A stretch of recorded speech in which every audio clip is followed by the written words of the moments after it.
Hey everyone, it's Ben Hardy here, and in today's video, I'm going to be going over the used car market, and I've got bad news in today's video, sadly. Before we get into this video, though, as always, if you want to save time and money the next time you purchase a car, link to my car buying guide in the description down below. And the information in today's video, or some of the information rather, comes from Cox Automotive. Let's get into it.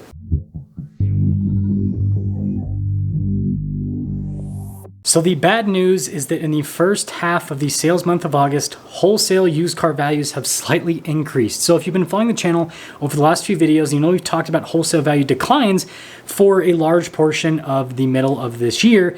And well, that was up till July. Now we're in August and we just saw a wholesale value increase.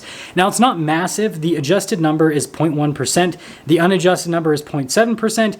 Regardless of how big the increase is, this is an increase and not a continued decrease, which does not bode well for the overall used car market if you're looking for lower used car values. Now, if we dive into the auction data, this is where things get pretty interesting. So the MMR value the average retention at MMR right now is 99.3%, which means that things are still selling for slightly below value. But the biggest thing is the sales conversion rate is back up to 57.3%. It was below 50% for like 2 months in a row, and now it's close to 60% again. So all of a sudden, cars are selling at auction. Now, this is still below average. The average is right around 60%, but more cars are selling at auction. Now, if we look at individual segments, we still see declines year over year with the values. So compact cars are down by 13.5%, luxury 8.8%, midsize 11.9%, pickup trucks 2.9%, CUVs and SUVs 7.5%, vans 6.6%. The total average year over year decline 7.8%.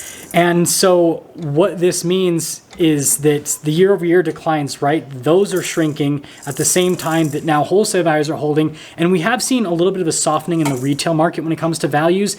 But if wholesale values continue to creep up like they are, or just at least hold strong, that is going to basically prevent those retail values from going any lower, which in turn means that we have some stability in the used car market, which is great for people that are selling cars right now, like dealers, but not so great if you've been looking for a better deal on a used car, because this means that used cars, at least based on what the data shows, are going to remain at their high prices. And this is where I'm going to get into, my opinion here with everything that is happening.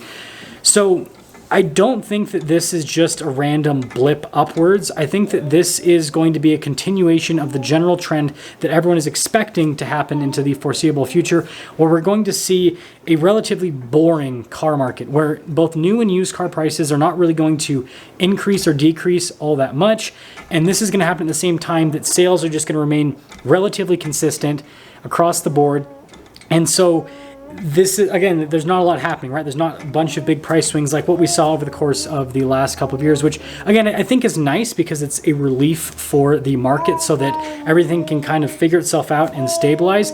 But at the same time, this most likely means that if you wanted to buy a used car or a new car at a lower price, then you probably should have before the pandemic, because now in this post-pandemic world, with everything that we've experienced from an inflation perspective, it looks like these higher prices are here to stay. Let me know your thoughts. I'll see you.